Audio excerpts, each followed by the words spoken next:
Okay cool. So basically हमने start करा था लास्ट क्लास में एनाटॉमी ऑफ फ्लावरिंग प्लांट्स, ठीक है। तो प्लांट एनाटॉमी से क्या समझते हैं हम लोग? Plant anatomy is basically the branch of biology जो कि प्लांट के इंटरनल स्ट्रक्चर्स के बारे में डील करता है, जिसमें हम लोग बेसिकली प्लांट के इंटरनल स्ट्रक्चर और उसके ऑर्गेनाइजेशन के बारे में पढ़ते हैं, ठीक है। तो हमने इसमें स्टार्ट करा था टिश्यू।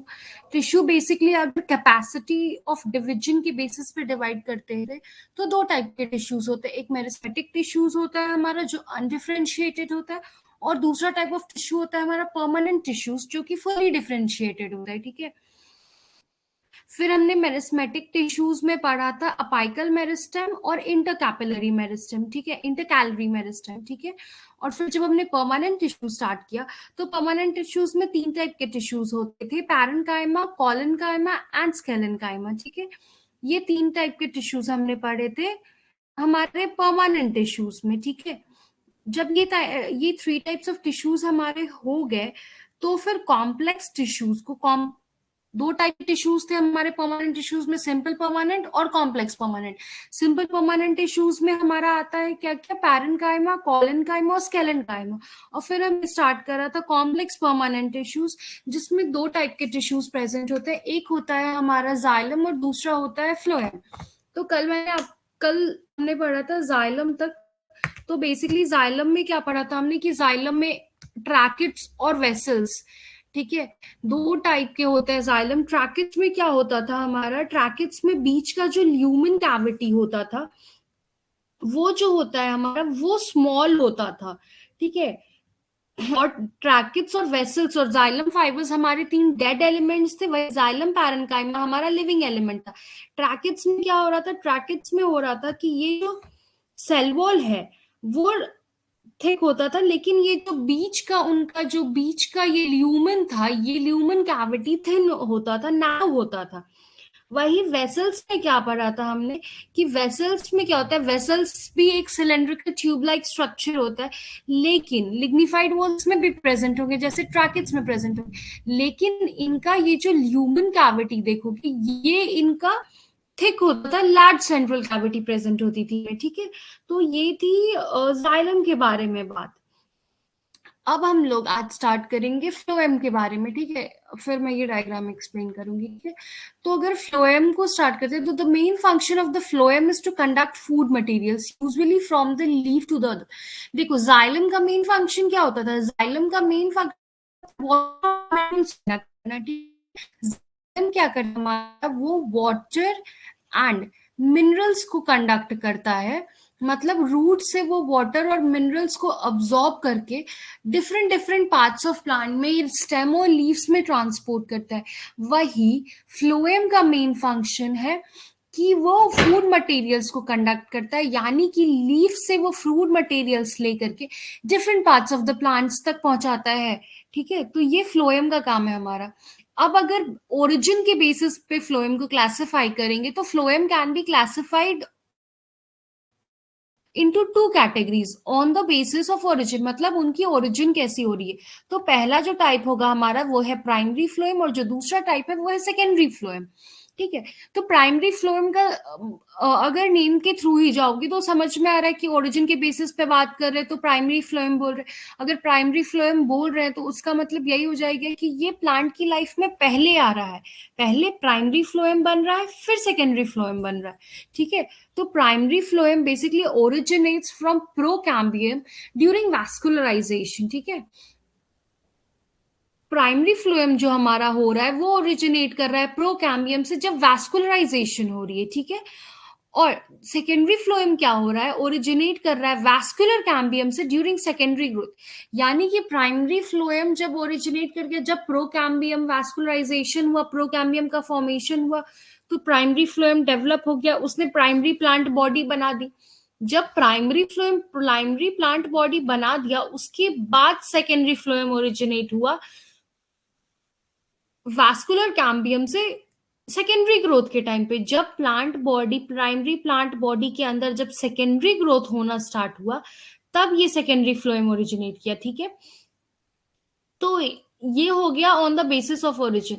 अब अगर on the basis of development की बात करें तो primary phloem categorise into protophloem and metaphloem. जब डेवलपमेंट का बात करते हैं तो प्राइमरी फ्लोएम में फिर हम लोग दो क्लासिफिकेशन करते हैं। पहला हो गया प्रोटोफ्लोएम और दूसरा होता है हमारा मेटाफ्लोएम, ठीक है। तो प्रोटोफ्लोएम हैज नैरो सीव ट्यूब्स, ठीक है।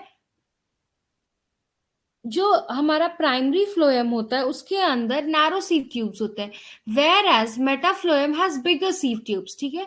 जो हमारा प्रोटोफ्लोएम है उसके अंदर पतले सीव ट्यूब्स होंगे, ठीक है। बट वही मेटाफ्लोएम है उसके अंदर जो अंदर का स्ट्रक्चर है, जो सीव ट्यूब्स है, वो बिगर होगा, ठीक है। अब फ्लोएम, बेसिकली फ्लोएम के अंदर हमें चार टाइप ऑफ सेल्स देखने को मिलते हैं, ठीक है।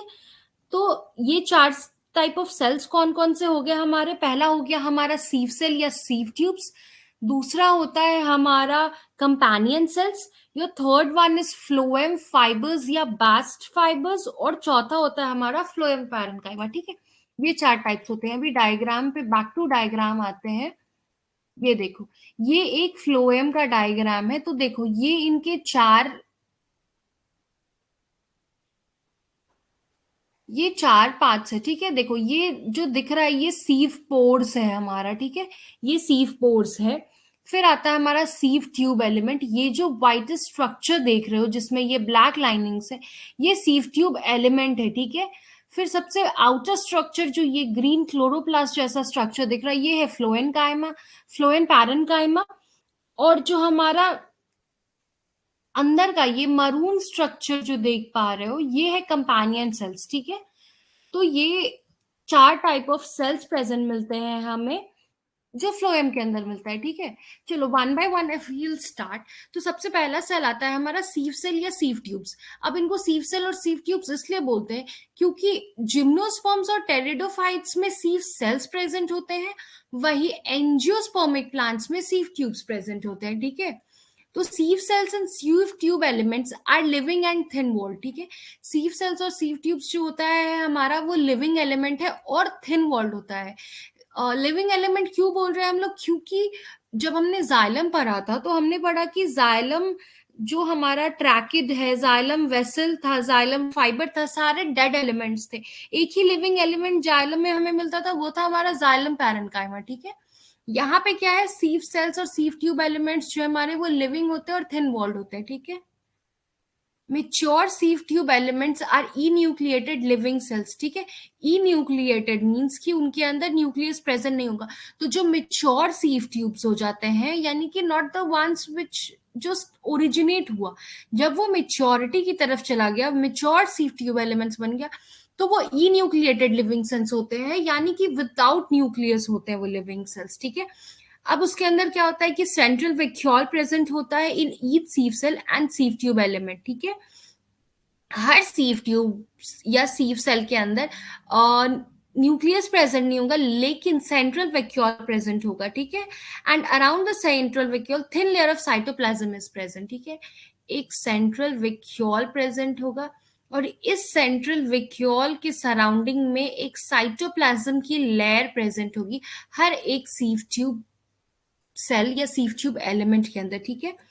Sieve elements contain special type of protein called P protein, ठीक है। सीव सेल्स में हमें एक स्पेशल टाइप ऑफ प्रोटीन मिलती है जिसका नाम है पी प्रोटीन, ठीक है। Most likely function of P protein is, just a second,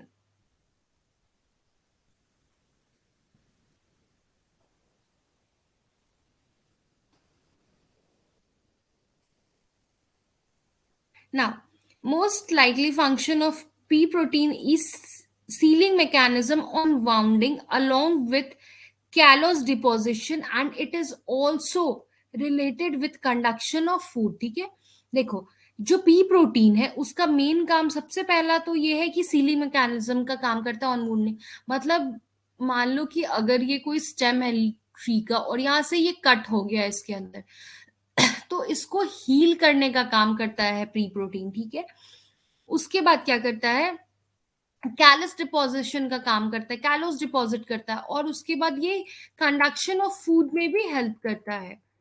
now moving on to the companion cells. Now these are thin walled living, देखो कंपेनियन सेल्स भी living cell है, ठीक है, ये भी थिन वॉल्ड है सीव ट्यूब या सीव sales की तरह, और ये लिविंग है, ठीक है। स्पेशलाइज पैरेनकाइमेटस सेल, ठीक है, ये स्पेशलाइज पैरेनकाइमेटस सेल होते हैं, ठीक है। हमने पढ़ा था ना अभी 3 टाइप के सेल्स मैंने पढ़ाए थे ना आपको सिंपल में, पैरेनकाइमा, स्केलेनकाइमा और योर कॉलन काइमा। तो जो कंपेनियन सेल्स होते हैं वो थिन वॉल्ड होते हैं, लिविंग होते हैं, और ये स्पेशलाइज पैरेनकाइमेटस सेल होते हैं, ठीक है। The sieve tubes element and companion cells are connected by pit fields present in their longitudinal walls which is common wall for both, ठीक है। देखो सीव ट्यूब्स और जो कंपेनियन सेल्स होता है वो आपस में कनेक्टेड होता है बाय पिट फील्ड्स, ठीक है। उनके लॉन्गिट्यूडनल वॉल्स में एक पिटफील्ड प्रेजेंट होता है, जो कि वो वॉल कॉमन होता है दोनों के लिए, सीव ट्यूब्स के लिए भी और कंपेनियन सेल्स के लिए भी। देखो अगर ये डायग्राम देखोगे तो देखो, ये तुम्हारा कंपेनियन सेल है और ये देखो ये सीव ट्यूब एलिमेंट है, ठीक है।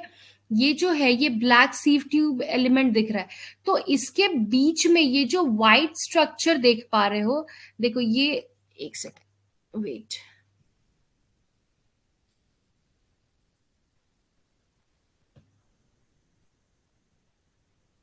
ओके। तो देखो ये हो गया हमारा कंपेनियन सेल, ठीक है, ये हो गया कंपेनियन सेल। अब ये जो है ये है हमारा सीव ट्यूब एलिमेंट।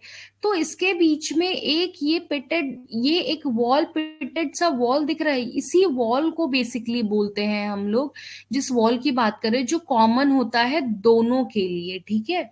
ये जो व्हाइट वॉल देख पा रहे हो यही वो वॉल है जिसके बारे में बात कर रहे हैं, जो वॉल कॉमन होता है कंपेनियन सेल्स और सीव ट्यूब्स के लिए, और वो कनेक्ट करता है, एक पिटफील्स होता है जो कि कॉमन वॉल होता है, लॉन्गिट्यूडनल वॉल होता है जो कि कॉमन वॉल होता है दोनों के लिए, ठीक है। Generally a companion cell is laterally associated with each sieve tube element in angiospermic plants, ठीक है। एंजियोस्पर्मिक प्लांट्स में क्या होता है कि एक कंपेनियन सेल हमेशा हर एक सीव ट्यूब एलिमेंट के साथ लैटरली एसोसिएटेड होता है, ठीक है। Now, companion cell is a living cell with large elongated nucleus. वो जो ऐसा ऐसा स्ट्रक्चर देख रहे थे वो उसका लार्ज elongated न्यूक्लियस है, ठीक है ना। This nucleus also controls the activity of सीव tube elements. ये न्यूक्लियस एक और काम करता है, ये सीव ट्यूब एलिमेंट के भी एक्टिविटी को कंट्रोल करता है क्योंकि उसके पास तो खुद का न्यूक्लियस नहीं प्रेजेंट है। तो companion cells are only found in angiosperms, ठीक है। एक और बात है कि कंपेनियन सेल्स जो होते हैं वो सिर्फ और सिर्फ एंजियोस्पर्म्स में मिलेंगे, हमें जिम्नोस्पर्म्स में ये एब्सेंट होते हैं, ठीक है। याद करो जब मैंने मॉर्फोलॉजी ऑफ फ्लावरिंग प्लांट्स बताई थी तो पढ़ाया था मैंने आपको, जब मैं बता रही थी कि जिम्नोस्पर्म्स और एंजियोस्पर्म्स पढ़ाया था, तब मैंने बताया था कि जिम्नोस्पर्म्स के अंदर हमारा वास्कुलर टिश्यू प्रेजेंट होता है, वास्कुलराइजेशन उसमें होता है, लेकिन उसके फ्लोएम के अंदर कंपेनियन सेल्स लैक करते हैं और जाइलम के अंदर वेसल्स प्रेजेंट नहीं होता है, ठीक है। तो जाइलम के अंदर tracheid xylem fibres, xylem parenchyma present मिलेगा जिम्नोस्पर्म्स में, लेकिन जाइलम वेसल्स नहीं मिलेगा। सेम वे अगर फ्लोएम की बात करें जिम्नोस्पर्म्स में, तो फ्लोएम में तुम्हें सीव ट्यूब प्रेजेंट मिलेगा, सीव सेल मिलता है उनके अंदर, सीव ट्यूब नहीं मिलता है। क्यों नहीं मिलता है सीव ट्यूब? क्योंकि जिम्नोस्पर्म के अंदर कंपेनियन सेल प्रेजेंट नहीं होते, इसलिए जिम्नोस्पर्म्स में हमें सीव सेल्स मिलता है, और तुम्हारा फिर ये फ्लोएम पैरेन्काइमा और फ्लोएम फाइबर्स या बास्ट फाइबर्स मिलते हैं, लेकिन कंपेनियन सेल्स उनके अंदर लैक करता है।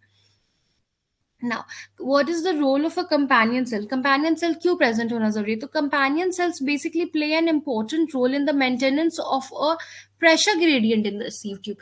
ये क्या करता है कि एक प्रेशर ग्रेडियंट क्रिएट करता है ये सीव ट्यूब्स में, इसीलिए कंपेनियन सेल्स की प्रेजेंस जरूरी होती है, ठीक है।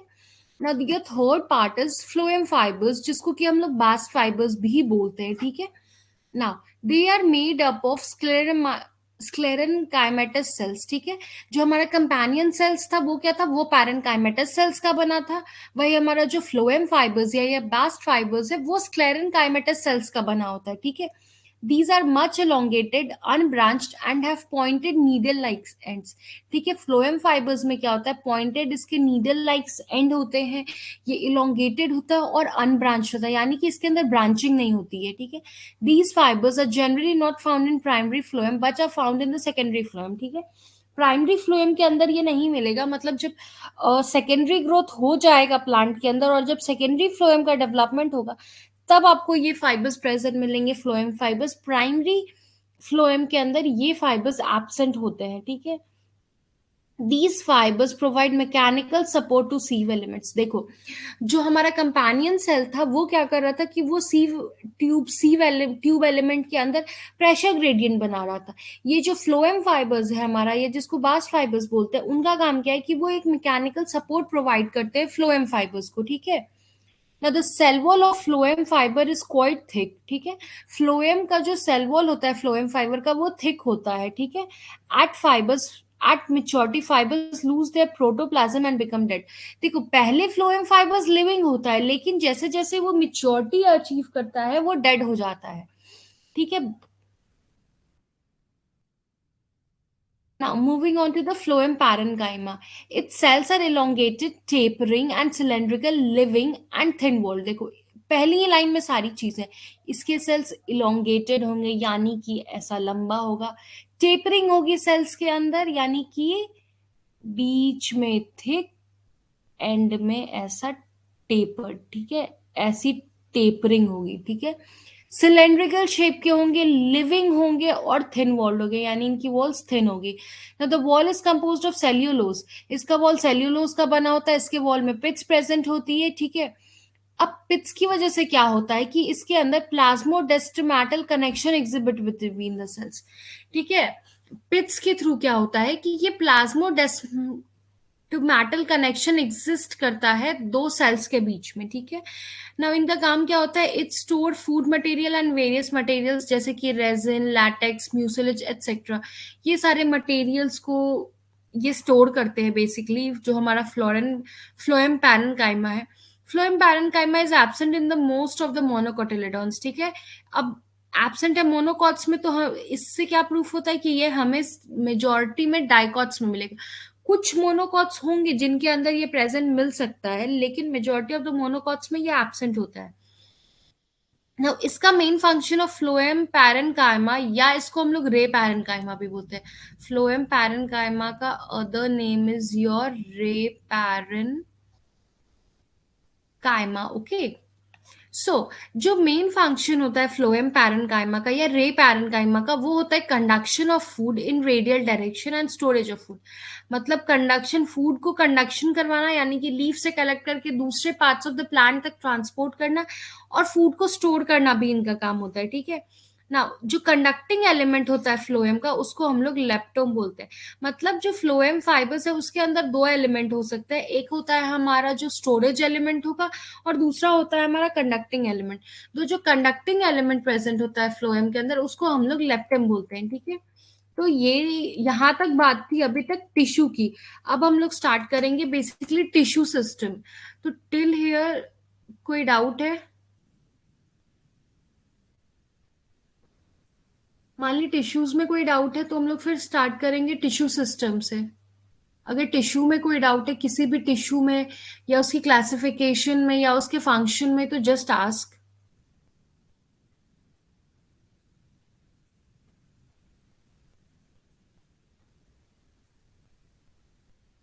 ओके, मान लें।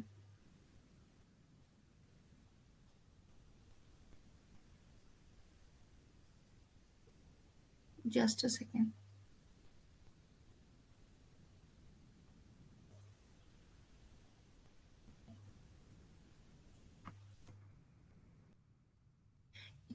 तो अभी हमने टिश्यू की बात कर ली, अब उसी टिश्यूज को ध्यान में रखते हुए टिश्यू सिस्टम के बारे में बात करेंगे हम लोग, ठीक है। तो बेसिकली हायर प्लांट्स में different types of tissue works together in the form of a unit to perform a particular function, ठीक है। देखो डिफरेंट डिफरेंट हायर प्लांट्स में क्या होता है, कुछ टिश्यूज आपस में साथ में वर्क करते हैं एज अ यूनिट, ताकि वो एक पर्टिकुलर फंक्शन परफॉर्म कर सके। जैसे मान लो कंडक्शन कर सके वाटर का, या फूड का कंडक्शन कर सके, या मैकेनिकल सपोर्ट प्रोवाइड कर सके। अलग अलग फंक्शन के लिए several tissues आपस में combinedly work करते हैं, ठीक है। These tissues have the same origin and form a system known as tissue system, ठीक है। इन टिश्यूज का क्या होता है कि ऐसा नहीं है कि कोई भी सेवरल टिश्यूज आपस में आके काम कर लिए, नहीं। जाइलम जो है हमारा वो पैरेन्काइमा और स्केलेन्काइमा के साथ नहीं काम कर लेगा, ठीक है। तो ये टिश्यू जो है वो साथ में, जाइलम जो है वो हमेशा फ्लोएम के साथ काम करेगा, क्यों? क्योंकि उसका सेम ओरिजिन है, ठीक है। उसी तरीके से पैरेन्काइमा जो है वो स्केलेन्काइमा या कोलेन्काइमा के साथ फंक्शन करे, क्योंकि उनका सेम ओरिजिन है, ठीक है। तो जो टिश्यूज का सेम ओरिजिन होता है वो एक सिस्टम बना लेते हैं, जिसको कि हम लोग टिश्यू सिस्टम बोलते हैं, ठीक है। On the basis of division of labour, यानी कि काम, कौन कितना काम करेगा उसके लोकेशन और उसके स्ट्रक्चर के बेसिस पे सैश ने कैटेगराइज किया टिश्यू को तीन टाइप ऑफ टिश्यू सिस्टम में, ठीक है। तो सैश ने बेसिकली तीन टाइप ऑफ टिश्यू सिस्टम दे दिया प्लांट्स को। पहला है हमारा एपिडर्मल टिश्यू सिस्टम, ये सेकेंड वन इज ग्राउंड और फंडामेंटल टिश्यू सिस्टम, और तीसरा होता है हमारा वैस्कुलर और फैसिक्यूलर कंडक्टिंग टिश्यू सिस्टम, ठीक है। तो क्या हुआ कि सैश ने हमें तीन टिश्यू सिस्टम दिया। पहला टिश्यू सिस्टम था हमारा एपिडर्मल, दूसरा है ग्राउंड या फंडामेंटल टिश्यू सिस्टम, और चौथा है थर्ड वन इज वैस्कुलर और कंडक्टिंग टिश्यू सिस्टम, ठीक है। Each system usually consists of an association of tissue which perform specific functions, ठीक है। हर एक टिश्यू सिस्टम बेसिकली क्या होता है कि it consist of an associate, कुछ ऐसे टिश्यूज के एसोसिएशन होते हैं उसके अंदर कि वो एक स्पेसिफिक फंक्शन परफॉर्म करते हैं, ठीक है। कुछ स्पेसिफिक फंक्शंस ही वो परफॉर्म करेंगे। Now starting with your epidermal tissue system, ठीक है। तो जो एपिडर्मल टिश्यू सिस्टम होगा, it forms the outermost protective covering of the whole plant body, ठीक है। एपिडर्मल टिश्यू सिस्टम जो होता है वो आउटरमोस्ट प्रोटेक्टिव कवरिंग बनाता है प्लांट बॉडी का, पूरे के पूरे प्लांट बॉडी का जो आउटरमोस्ट प्रोटेक्टिव कवरिंग होता है उसको हम लोग एपिडर्मल टिश्यू सिस्टम बोलते हैं। It originates from the outermost layer of apical meristem. याद करो जब मैंने मेरिस्टेमेटिक टिश्यूज पढ़ाया था तो आपको बताया था कि अपाइकल मेरिस्टेम क्या होती है, रूट की अपाइकल मेरिस्टेम और सूट की अपाइकल स्टेम। तो वही कह रहा है कि it originates from the outer most layer of apical meristem. ये कहाँ से ओरिजिन करता है? ये अपाइकल मेरिस्टेम के आउटर मोस्ट लेयर से ओरिजिनेट करता है, ठीक है ना। इसके अंदर कुछ सेवरल पार्ट्स होते हैं, जैसे your first one is epidermal cells, दूसरा है स्टोमाटा, तीसरा है एपिडर्मल अपेंडेजेस। इसी एपिडर्मल अपेंडेजेस के अंदर दो चीजें आती है, ट्राइकोम्स एंड हेयर्स, ठीक है। तो रूट हेयर्स जो हो गया जो रूट में मिलता है, और जो शूट में ऐसा अपेंडेजेस टाइप स्ट्रक्चर मिलता है उसको हम लोग ट्राइकोम्स बोलते हैं। बेसिकली शूट हेयर्स को हम लोग ट्राइकोम्स बोलते हैं।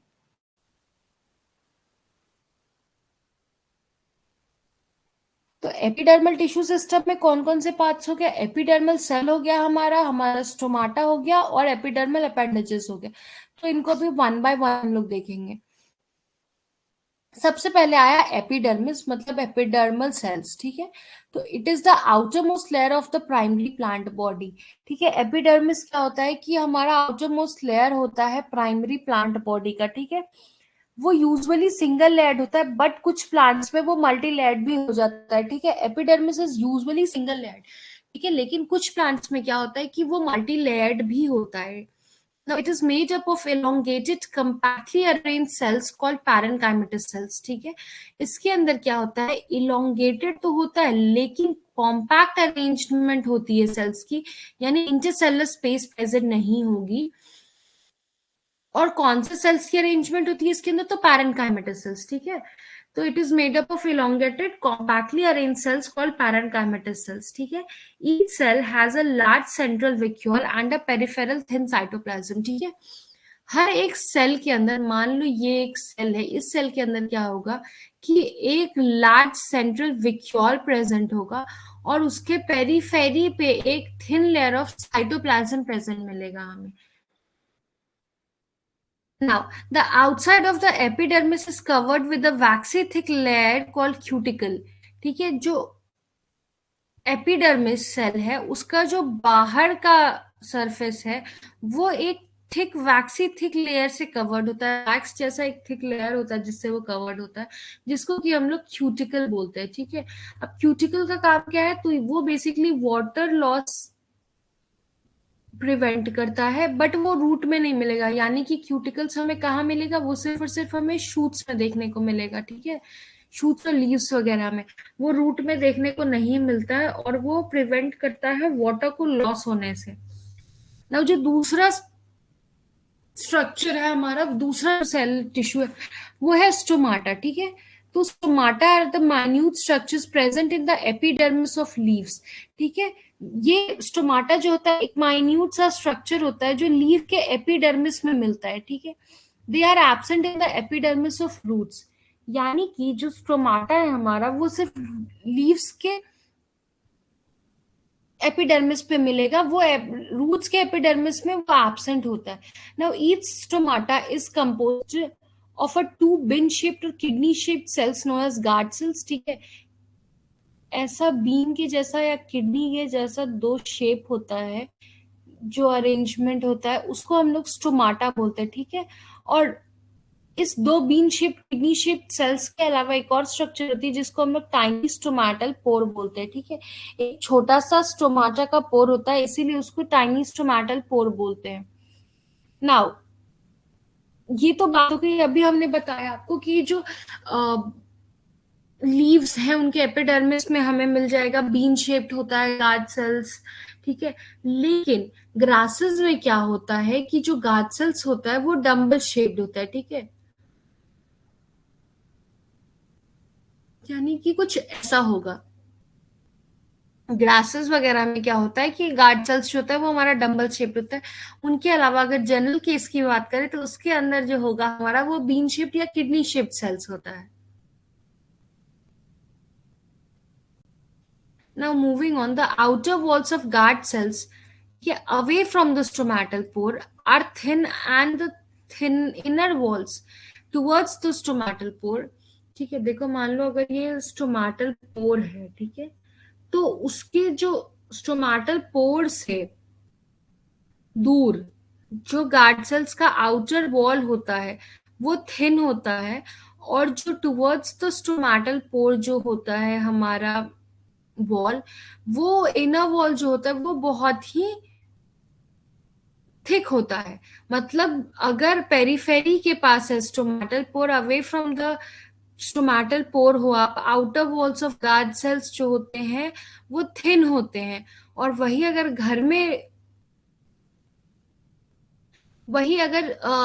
इनर वॉल की बात करें, यानी कि जो अंदर की तरफ का अगर बात करें, तो इसका जो इनर वॉल होता है, यानी कि जो स्टोमाटल पोर की तरफ जो वॉल है वो हाईली थिकेंड होता है, वो काफी थिक होता है। ठीक है, now the guard cells possess chloroplast and regulate the opening and closing of stomata. ठीक है, गार्ड सेल्स क्या करता है कि उसके अंदर क्लोरोप्लास्ट प्रेजेंट होती है बेसिकली, जिसकी वजह से क्या होगा कि ओपनिंग और क्लोजिंग ऑफ स्टोमाटा होगा। ठीक है, ओपन और स्टोमाटा हमारा ओपन हो सकता है और क्लोज हो सकता है। देखो अगर ये पहला डायग्राम देखोगे ना, तो ये ओपन स्टोमाटा है, मतलब यानी कि ये स्टोमाटा का स्ट्रक्चर अगर ऐसा है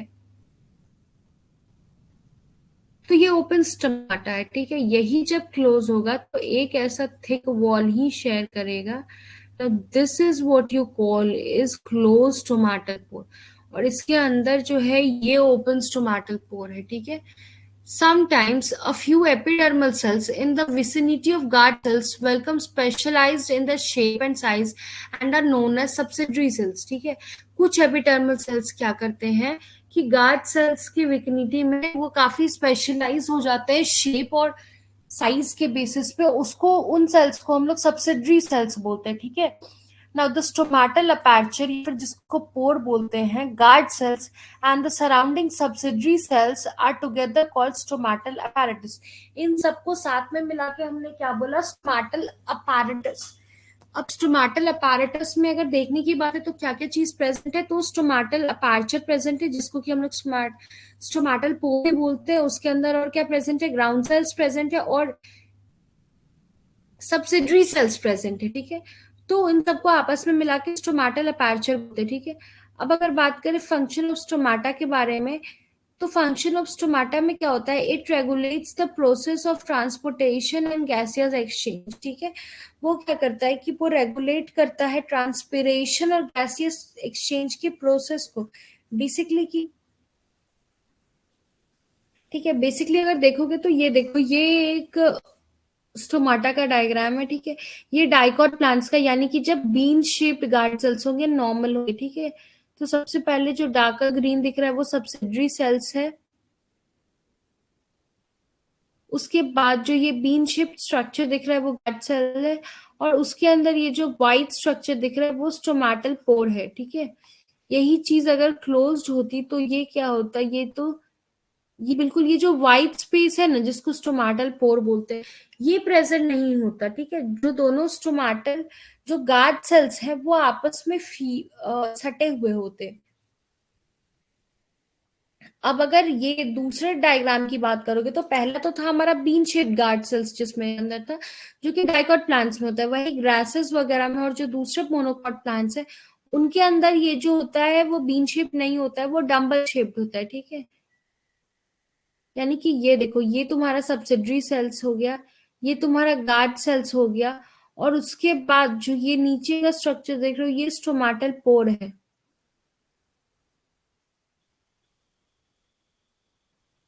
ठीक है। ये जो बीच का स्ट्रक्चर देख रहे हो ये स्टोमेटल पोर है। अब देखने वाली बात ये है कि इसके गार्ड सेल्स को देखो, ठीक है। इसका गार्ड सेल्स कैसा अपीयर हो रहा है, इसका गार्ड सेल्स कुछ ऐसा डंबल के जैसा अपीयर हो रहा होगा, ठीक है। तो मोनोकॉट प्लांट्स में क्या होता है कि इनका dumbbell shaped guard cells present होता है। वही तुम्हारा बीन शेप्ड जो गार्ड सेल्स है उसके अंदर बीन शेप जो गार्ड सेल्स है, यानी कि डाइकॉट प्लांट्स है उसके अंदर bean shaped guard cells present होता है, ठीक है। Now moving on to trichomes. The cell of the epidermis give rise to a number of appendages which vary markedly in their shape, structure and function, ठीक है। These are known as trichomes.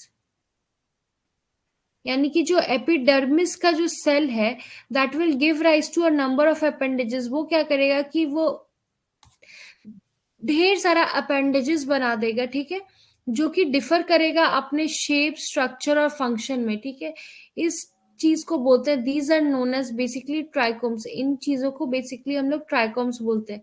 Now the trichomes in the shoot system are usually multicellular, ठीक है। जो shoot system में trichomes use होते हैं वो multi cellular होते हैं, ठीक। वही दे मे बी, वही क्या होता है कि जो ट्राइकोट्स के लिए आया वही पानी करने आया।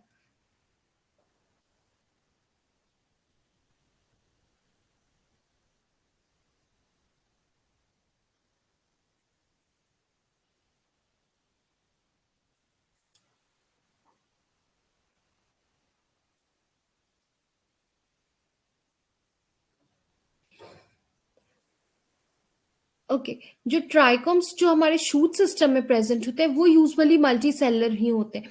कभी कभी बहुत रेयरली ऐसा होता है कि जो ट्राइकोम होगा वो यूनिसेलुलर आपको देखने को मिलेगा, ठीक है ना। दे मे बी ब्रांच और अनब्रांच्ड, या तो ये जो ट्राइकोम्स होंगे वो ब्रांच हो सकता है या अनब्रांच हो सकता है, ठीक है। या फिर ये ट्राइकोम्स जो होंगे वो सॉफ्ट या स्टिप भी हो सकता है, ठीक है ना। The trichomes help in preventing water loss during transpiration, ठीक है। इनका काम क्या होता है ट्राइकोम्स का, ये वाटर लॉस होने से बचाते हैं। जब ट्रांसपिरेशन हो रही है वाटर की तो उस टाइम पे कुछ अमाउंट ऑफ वाटर लॉस होता ही होता है, जब वाटर की ट्रांसपिरेशन, तो उस टाइम पे वाटर लॉस को प्रिवेंट करने का काम होता है बेसिकली इन ट्राइकोम्स का। Moving on to the root hairs, देखो रूट हेयर्स क्या होते हैं, तो the root hairs are form due to the elongation of the epidermal cells and are not appendages, ठीक है। जब रूट हेयर्स का फॉर्मेशन कैसे होता है, तो ये due to elongation of the epidermal cells. Epidermal cells जब इलोंगेट तो रूट हेयर्स फॉर्म करते हैं, ना कि अपेंडेजेस से, ठीक है। Root hairs are always unicellular, trichomes जो था हमारा वो मल्टी सेलर था। रूट हेयर्स जो है हमारा वो यूनिसेलर होगा। Root hairs play an important role in anchoring the plant body in the soil besides absorbing water and minerals from it। Root hair का सिर्फ यही होता है, देखो मेन फंक्शन तो ये होता ही होता है कि वो वाटर और मिनरल्स को अब्सॉर्ब करे, लेकिन वाटर मिनरल्स को अब्सॉर्ब करने के साथ साथ ही उनका एक और मेन फंक्शन होता है, वो प्लांट बॉडी को एंकर बहुत अच्छी प्रोवाइड करते हैं, ठीक है। यानी कि ग्राउंड पे वो जो स्ट्रेट खड़े रहते हैं, मतलब उनको सपोर्ट करना, बेसिकली उनको एंकरेज प्रोवाइड करना भी हमारे रूट हेयर्स का एक इम्पॉर्टेंट फंक्शन है। इनका और इम्पॉर्टेंट फंक्शन भी है वाटर और मिनरल्स कंडक्ट करवाना, ठीक है। तो ये था हमारा एपिडर्मल टिश्यू सिस्टम। अब दूसरे टाइप ऑफ टिश्यू सिस्टम की बात करोगे तो वो है हमारा ग्राउंड टिश्यू सिस्टम, ठीक है। Ground tissue system is also fundamental tissue system. Ground tissue system को हम लोग फंडामेंटल टिश्यू सिस्टम भी बोलते हैं। तो this tissue system constitute bulk of plant body. Bulk जो प्लांट बॉडी का होता है ना, वो ग्राउंड टिश्यू सिस्टम ही कंस्टिट्यूट करता है, ठीक है। Now, all tissues except epidermis and vascular bundles constitute the ground tissue, ठीक है। जितने भी टिश्यूज हैं एपिडर्मिस और वैस्कुलर बंडल्स के अलावा, यानी कि एपिडर्मल सेल्स जो हो गया, एपिडर्मल सेल्स और वैस्कुलर बंडल्स, तुम्हारा वैस्कुलर बंडल्स बोलने का मतलब है जाइलम एंड फ्लोएम। जाइलम और फ्लोएम जो होते हैं वो हमारे वैस्कुलर बंडल्स होते हैं। उनके अलावा जो भी टिश्यूज होता है, those all tissues constitute basically ground tissue system, ठीक है। Now it consist of simple tissues, ठीक है। इसके अंदर सिंपल टिश्यूज प्रेजेंट होती है। कौन कौन से टिश्यूज प्रेजेंट होते हैं? तो पैरेन्काइमा, कोलेनकाइमा और स्केलेनकाइमा, ठीक है। इसके अंदर तीन टाइप के टिश्यूज मिलते हैं, पैरेन्काइमा, कोलेनकाइमा और स्केलेनकाइमा। जो पैरेन्काइमेटस सेल है वो हमेशा कॉर्टेक्स इस वो किस वे में प्रेजेंट होगा? Usually present in cortex, pericycle, pith and medullary rays in the primary stems and root, ठीक है। प्राइमरी स्टेम्स और रूट में पैरेन्काइमेटस सेल किस फॉर्म में प्रेजेंट होगा? तो कॉर्टेक्स, पेरिसाइकल, पिथ और मेडुलरी रेस के वे में होगा। ये अभी जो भी तुम्हारा ये कॉर्टेक्स, पेरिसाइकल है या पिथ है या मेडुलरी रेस है, इसको हम लोग अभी जब नेक्स्ट टॉपिक कवर अप करेंगे, जब हम लोग बात करेंगे मोनोकॉट के बारे में और डाइकॉट के बारे में डिटेल में, तब पढ़ेंगे हम लोग इनको, ठीक है।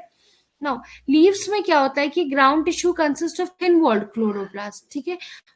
लीव्स में क्या होता है कि जो ग्राउंड टिश्यू होता है उसके ऊपर एक थिन वॉल्ड प्रेजेंट क्लोरोप्लास्ट की प्रेजेंट होती है, जिसके अंदर सेल्स प्रेजेंट होते हैं, जिसको कि हम लोग मीजोफिल बोलते हैं, ठीक है। Mesophyll is nothing but the thin walled chloroplast containing cells. Now, ground tissue system is clearly differentiated into various zones. ठीक है, ground tissue system जो होता है वो पहले से ही various zone में divided है.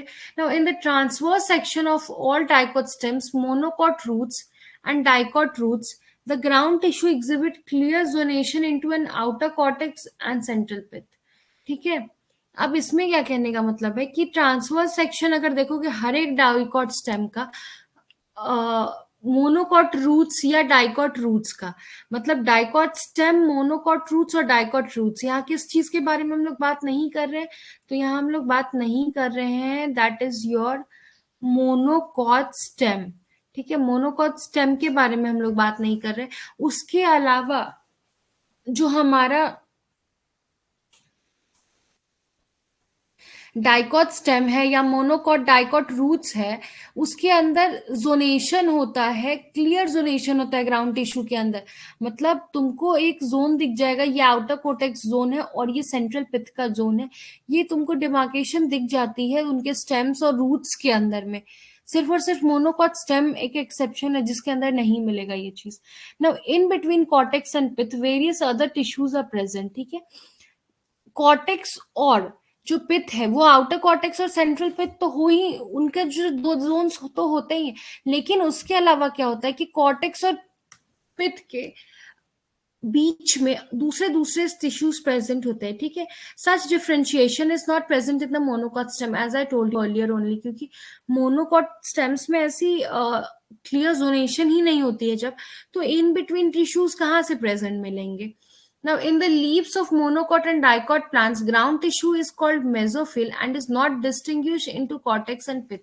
ठीक है, मोनोकॉट और डाइकॉट प्लांट के लीव्स में देखो, ऊपर में जो हम लोग बात की थे आउटर कॉर्टेक्स और सेंट्रल पिथ की, वो स्टेम और रूट्स में हो रहा था एक्सेप्ट फॉर मोनोकॉट स्टेम्स. अब बात अगर करोगे मोनोकॉट और डाइकॉट प्लांट के लीव्स के बारे में, तो उसमें क्या होता है कि जो ग्राउंड टिश्यू है उसको हम लोग मीजोफिल बोलते हैं, और तुम उसको कॉर्टेक्स और पिथ से डिस्टिंग्विश भी नहीं कर पाओगे. Now cortex is further differentiated into three subzones. ठीक है, कॉर्टेक्स जो है वो डिफरेंशिएट किया गया है तीन अलग सबजोन्स के अंदर. पहला है हमारा हाइपोडर्मिस, दूसरा है हमारा जनरल कॉर्टेक्स, और तीसरा है एंडोडर्मिस. ठीक है, तो ये जो था ये हमें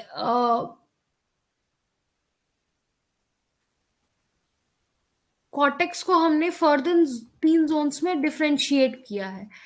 ना मूविंग ऑन टू पेरीसाइकिल, ये बहुत इंपॉर्टेंट क्वेश्चन है. वैसे मैं जब पढ़ाऊंगी मोनोकॉट और डाइकोट प्लांट्स को डिटेल में तब भी ये पढ़ लोगे, but just for knowing, it is the outermost portion of stele. ठीक है, स्टिली का आउटर मोस्ट पोर्शन होता है. It is the cylinder of thin walled parenchymatous और sometimes thick walled sclerenchymatous tissues. ठीक है, इसके अंदर क्या होता है कि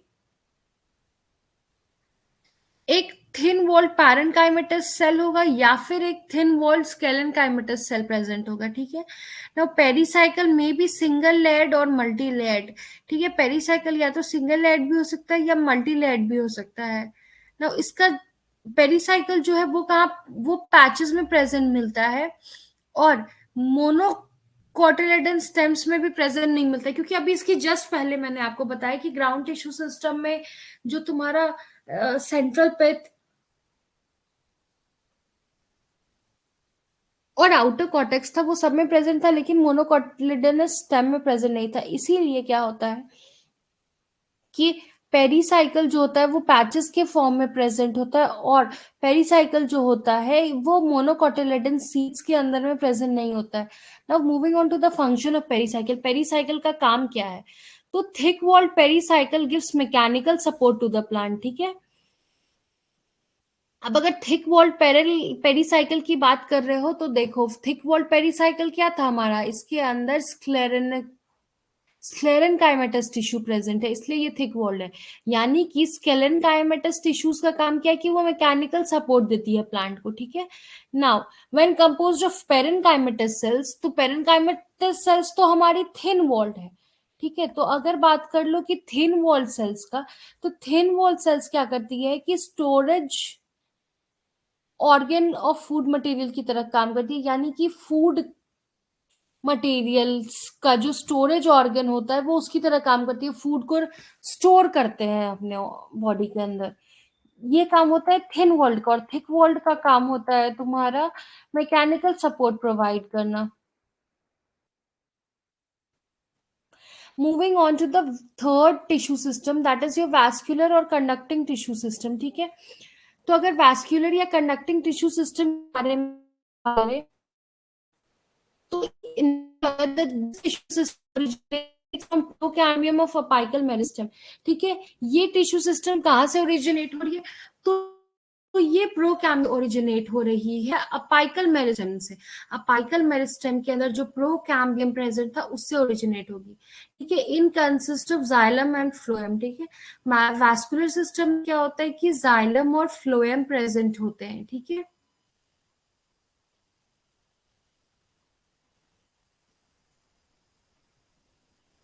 now it is also called specific tissue system. ठीक है, हम लोग वैस्कुलर टिश्यू सिस्टम को स्पेसिफिक टिश्यू सिस्टम भी बोलते हैं. ठीक है ना, the xylem and phloem together constitute vascular bundles. Xylem और फ्लोएम साथ में मिलकर के वैस्कुलर बंडल्स भी बना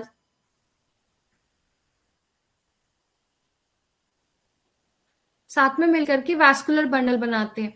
तो देखो, वैस्कुलर बंडल के अंदर कौन कौन से टिश्यूज मिलते हैं हमें? जाइलम और फ्लोएम. और में ग्राउंड में क्या मिल रहा था? पैरेन्काइमेटस, स्केलेनकाइमेटस और कोलेनकाइमेटस. ठीक है, now central cylinder of the shoot और root surrounded by cortex is called stele. ठीक है, जो सेंटर का इसका सिलेंडर होता है शूट का या रूट का, वो एक कॉर्टेक्स से सराउंडेड होता है जिसको कि हम लोग स्टेली बोलते हैं. Now, the varying number of vascular bundles formed inside the stele constitute the vascular system. ठीक है, जितने varying number of vascular bundles जिनका formation हो रहा है स्टेली के अंदर, उन सभी को हम लोग बोलते हैं कि वो सभी साथ में मिल करके vascular tissue system बनाते हैं. ठीक है.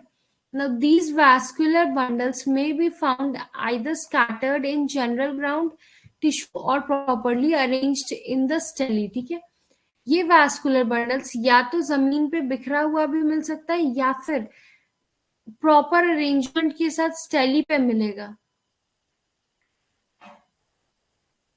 Now, इनका काम क्या होता है कि ये transport of substances over long distance through the vascular bundle. ठीक है, इनका काम क्या होता है कि ये ट्रांसपोर्ट करते हैं सब्सटेंसेस को ओवर लॉन्ग डिस्टेंस. थ्रू किस चीज के थ्रू करते हैं? तो बेसिकली वैस्कुलर सिस्टम के थ्रू करते हैं. वैस्कुलर सिस्टम में कौन कौन से टिश्यू आते थे? जाइलम और फ्लोएम. तो बेसिकली ये जाइलम और फ्लोएम के थ्रू ट्रांसपोर्ट करते हैं सब्सटेंसेस का. ठीक है, और इसी ट्रांसपोर्टेशन को हम लोग, मतलब ये लॉन्ग डिस्टेंस ट्रांसपोर्टेशन है जिसमें जाइलम और फ्लोएम का हेल्प लेकर के ट्रांसपोर्ट कर रहे हैं, उस टाइप के ट्रांसपोर्टेशन को हम लोग ट्रांसलोकेशन बोलते हैं. ठीक है. Now, xylem is concerned with the translocation of water and minerals, and phloem translocated the synthesis food. ठीक है, तो जाइलम का काम क्या है कि वो वाटर और मिनरल्स को ट्रांसलोकेट करता है. वही फ्लोएम का काम क्या है कि वो सिंथेटिक फूड्स को जो होता है वो ट्रांसलोकेट करता है. Moving on.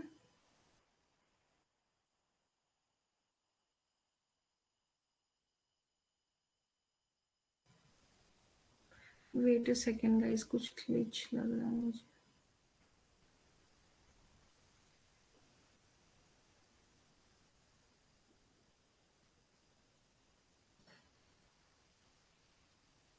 ओके, अब अगर टाइप्स ऑफ वैस्कुलर बंडल के बारे में बात करते हैं तो देखो डिफरेंट डिफरेंट टाइप्स होता है.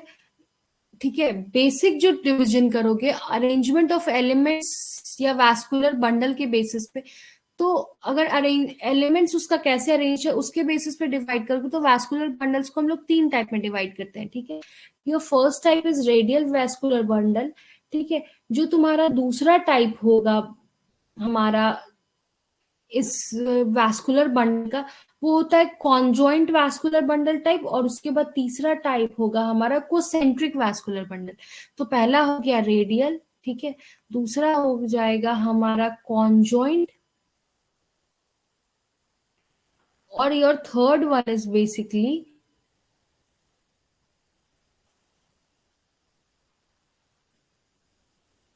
Concentric types. ठीक है, अब बात करते हैं रेडियल वैस्कुलर बंडल्स के बारे में. तो रेडियल वैस्कुलर बंडल्स में क्या होता है कि जो जाइलम और फ्लोएम होता है वो सेपरेटली प्रेजेंट होता है दूसरे रेडियाई पे अल्टरनेट मैनर में. ठीक है, एक ही सेम रेडियस पे नहीं मिलेगा. रेडियल वैस्कुलर बंडल्स जो होते हैं वो 2 रेडियल सरफेसेस पे, वो डिफरेंट रेडियाई पे प्रेजेंट होते हैं एक ऑल्टरनेट मैनर में. ठीक है, जाइलम और फ्लोएम एक ऑल्टरनेट मैनर में अरेंज होगा डिफरेंट रेडियाई पे, इनका सेम रेडियाई नहीं होता है. Now, the order of development of xylem in these vascular bundle is centripetal. ठीक है, जो इनका डेवलपमेंट का ऑर्डर होगा वो सेंट्रिपिटल होता है. वही इसका ऑपोजिट होता है कॉन्जॉइंट. कॉन्जॉइंट में इनका जो ऑर्डर होता है वो सेंट्रीफ्यूगल होता है. ठीक है, जस्ट बिकॉज कि इनका अरेंजमेंट सेंट्रिपिटल है, इसकी वजह से क्या होता है कि ये वैस्कुलर बंडल्स को एक्सआर्च बोलते हैं. ठीक है, एक्सआर्च और एंडार्च में पढ़ा चुकी हूँ आप लोगों को ना. तो इसमें क्या हो रहा है, रेडियल वैस्कुलर बंडल्स का जो अरेंजमेंट हो रहा है, डेवलपमेंट ऑफ जाइलम हो रहा है, वो किस ऑर्डर में? वो सेंट्रिपिटल ऑर्डर में हो रहा है. कॉन्जॉइंट में यही चीज उल्टी होती है, सेंट्रीफ्यूगल होती है. Now these vascular bundles are called exarch. इस टाइप के वैस्कुलर बंडल्स को हम लोग एक्सार्च बोलते हैं, और वही एंडार्च बोलते हैं हम लोग कॉन्जॉइंट टाइप को. नाउ इसका एग्जांपल है most of the roots. Plants के जितने भी टाइप्स ऑफ रूट्स होते हैं उनमें बेसिकली हमें रेडियल वैस्कुलर बंडल्स देखने को मिलता है. ठीक है, अब इसका एक्सेप्शंस है, जैसे कि रूट का मॉडिफिकेशन में पढ़े थे ना हम लोग, radish, carrot, turnip, sugar beet वगैरह. तो ये जो कुछ मॉडिफिकेशन है रूट्स के, इनके अंदर हमें रेडियल वैस्कुलर बंडल्स नहीं देखने को मिलता है, इनके अंदर हमें कॉन्जॉइंट कोलैटरल वैस्कुलर बंडल्स देखने को मिलेगा, ठीक है। अब बात करते हैं अगर हम लोग कॉन्जॉइंट वैस्कुलर बंडल्स के बारे में, तो these type of vascular bundles xylem and phloem are present on the same radius and combined into a bundle, ठीक है। इनका क्या होता है कि एक बंडल बना देता है, जाइलम और फ्लोएम एक ही रेडियस में प्रेजेंट होगा, ठीक है। Now in this type of vascular bundle order of development of xylem is centrifugal, उसका उल्टा है, रेडियल का उल्टा है कॉन्जॉइंट, ठीक है। उसमें डिफरेंट रेडियस पे था, इसमें सेम रेडियस पे था, उसमें सेंट्रीपिटल था, इसमें सेंट्रीफ्यूगल टाइप ऑफ डेवलपमेंट होती है। इसी वजह से इसको एंडार्च कंडीशन बोलते हैं, जाइलम का endarch condition is found in xylem, ठीक है ना। ये जो होता है हमारा कॉन्जॉइंट वैस्कुलर बंडल, वो दो टाइप का होता है, ठीक है। पहला टाइप होता है तुम्हारा कॉन्जॉइंट कोलैटरल, और दूसरा टाइप होता है conjoint bicollateral and open vascular bundle, ठीक है। पहला टाइप हो गया कॉन्जॉइंट कोलैटरल, और दूसरा टाइप होता है हमारा कॉन्जॉइंट बायकोलैटरल, और ये ओपन होता है, ठीक है। अब अगर कॉन्जॉइंट कोलैटरल की बात करो तो इसमें क्या होता है, in this type of vascular bundle xylem and phloem are present on the same radius and phloem is present towards the periphery, ठीक है।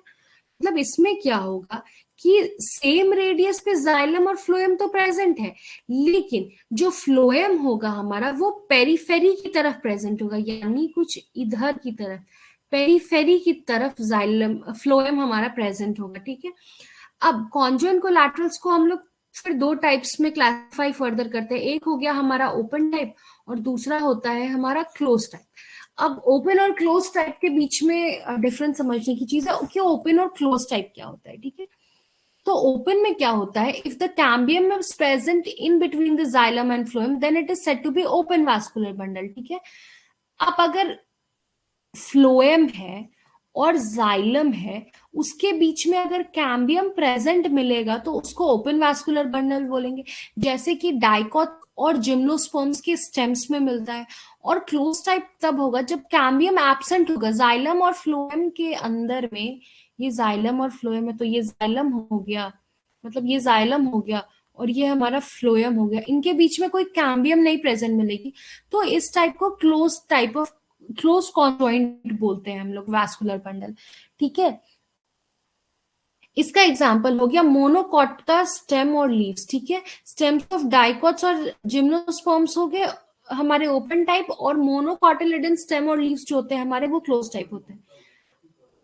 अब अगर देखो पहला अगर डायग्राम देखोगे, अगर इस डायग्राम पे आते हैं हम लोग, तो पहला डायग्राम देखो radial type of vascular bundle arrangement है, ठीक है। रेडियल टाइप में मैंने क्या पढ़ाया था, ये देखो ये जो एक सर्कल देख रहे हो ये सेम रेडियस, ठीक है, ये सेम रेडियस है, तो जाइलम और फ्लोएम हमारे सेम रेडियस के अंदर अरेंज्ड है। लेकिन जो हमारा फ्लोएम है वो देखो वो पेरिफेरी की तरफ अरेंज्ड है, ये रेडियस का पेरिफेरी हो गया, तो फ्लोएम जो है वो ये जो ब्लू स्ट्रक्चर है ये हमारा फ्लोएम है, ये पेरिफेरी की तरफ अरेंज्ड है। तो इस टाइप के अरेंजमेंट को हम लोग रेडियल टाइप ऑफ अरेंजमेंट बोलते हैं, जहां की अरेंजमेंट्स तो होती है।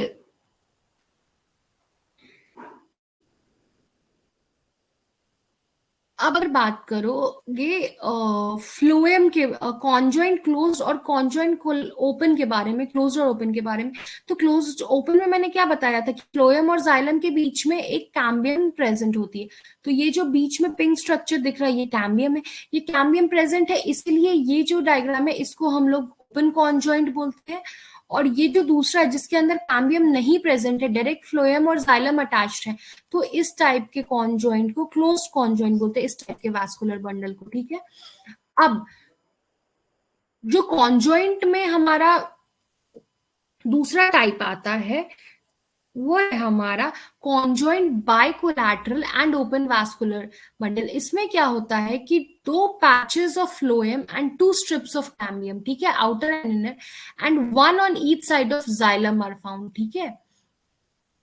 अब क्या होता है कि हर एक जाइलम के एक साइड पे दो पैच ऑफ फ्लोएम और दो स्ट्रिप ऑफ कैम्बियम प्रेजेंट मिलेगा, एक आउटर और एक इनर होता है, ठीक है। इस टाइप के वैस्कुलर बंडल्स को हम लोग बोलते हैं conjoint bicollateral and open vascular bundle. Open क्यों बोले, क्योंकि कैम्बियम स्ट्रिप्स प्रेजेंट है। बाइकोलैटरल क्यों बोल रहे हैं, कि दो पैचेस ऑफ फ्लोएम प्रेजेंट है, ठीक है। लेकिन इसमें दो कैम्बियम तो प्रेजेंट होती है, आउटर और इनर कैम्बियम, दो स्ट्रिप होती है कैम्बियम की, लेकिन सिर्फ इसका जो आउटर कैम्बियम होता है वही फंक्शनल होता है, इनर कैम्बियम फंक्शनल नहीं होता है। अब जो तीसरा टाइप होता है हमारा, वो होता है कोसेंट्रिक वैस्कुलर बंडल, मतलब पहला रेडियल पढ़ा, दूसरा कॉन्जॉइंट पढ़ा, कोलैटरल पढ़ा, तीसरा है हमारा कॉन्सेंट्रिक। तो कॉन्सेंट्रिक वैस्कुलर बंडल में क्या होता है कि in these type of vascular bundles either xylem surrounds the phloem और फ्लोएम सराउंड्स द जाइलम, यानी कि जाइलम होगा, जाइलम के बाहर फ्लोएम होगा, या फ्लोएम होगा, फ्लोएम को जाइलम सराउंड कर रहा है, ठीक है। Now concentric vascular bundles are always close. Close कहने का मतलब क्या है कि इसके अंदर कैम्बियम प्रेजेंट नहीं होगा, ये हमेशा ही क्लोज्ड होगा। यानी इसमें क्या होगा, या तो फ्लोएम में फ्लोएम को जाइलम सराउंड कर रहा है, या जाइलम प्रेजेंट है, जाइलम को फ्लोएम सराउंड कर रहा है। तो इस टाइप वैस्कुलर बंडल के ऑर्गेनाइजेशन को हम लोग concentric type of vascular bundle बोलते हैं। तो this was all about your tissue system. Next class में हम लोग पढ़ेंगे अनाटमी, पढ़ेंगे मोनोकॉट्स और डाइकॉट्स की सेपरेटली, मतलब डाइकोटिलेडोनस स्टेम की अनाटमी कैसी होगी, मोनोकॉट के स्टेम की अनाटमी कैसी होगी, उनके लीव्स की अनाटमी कैसे होगी। Okay Malini, where is market, I didn't saw your message, wait wait, where it was,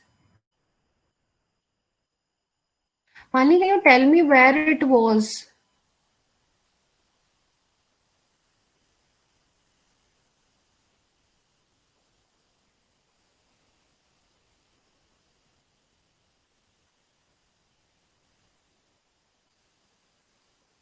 Malini, can you hear me?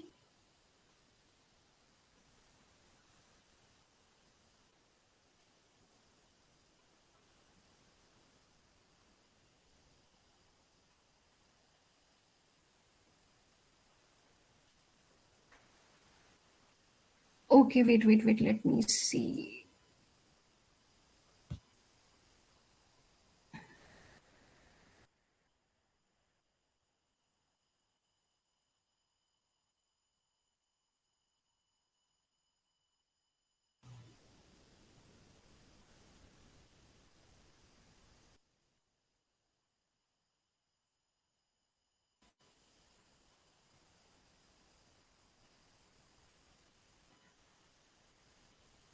Uh,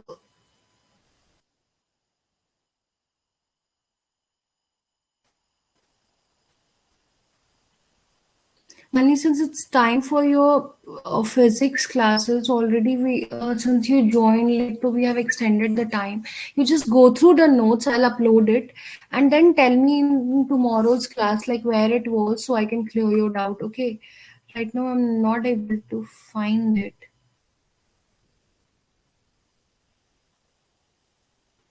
Okay, just go for your physics classes. In next class, you just revise the notes and come, and I'll tell you where it was. Okay, thank you for joining.